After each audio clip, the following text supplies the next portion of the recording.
Our crews have been following the case of Jimena Arias Cristobal for weeks now. The 19-year-old from Dalton was detained by ICE after a traffic stop revealed she was undocumented. She posted bond Wednesday and returned to her home in Dalton early this morning. Local 3's Madison Sims sat down with her and joins us with this report. Madison.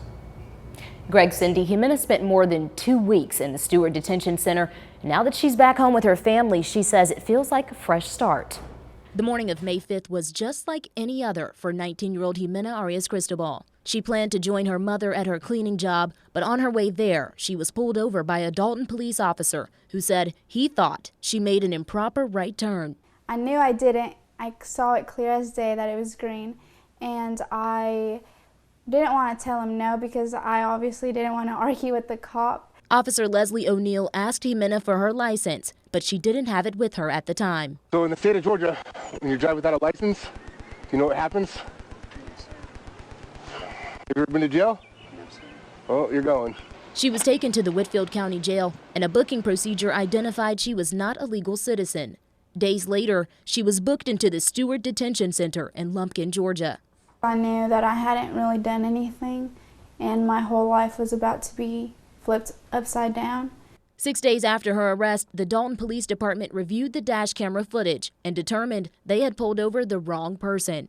They dropped the charges, but the teen says an apology isn't enough. I just think they failed not only me, but the community as a whole, because Hispanics are scared right now, whether they're legal or they're not. She wasn't completely alone in her experience. Weeks before her arrest, her father, Jose Arias Tovar, was pulled over for speeding and taken to the same detention center.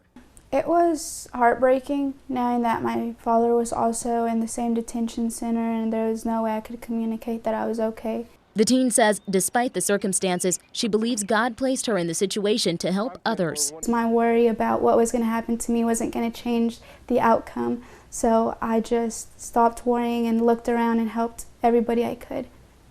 Jimena says the experience was frightening, but she was more concerned about her mother and 2 sisters at home. Having 2 younger kids, rent to pay, groceries, so many bills, and that was going to be very heavy on her, so I was more scared for her than for me. For weeks, people across the country hosted rallies and donated to fundraisers to show their support for the teen. I'm incredibly grateful. I think they were a big reason why I was so I saw such a light in such a dim place. For Jimena, family is everything. Now that she's free, she hopes to get the help that will keep them all in the States together. No criminal record, put God before anything else. We help in the community.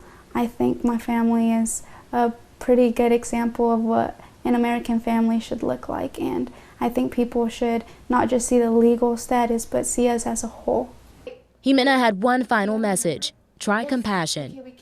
For all the hate comments and all the mean and rude things, I just remember that I'm fearfully and wonderfully made, and their comments don't really affect me because I find my identity in God and not in their comments.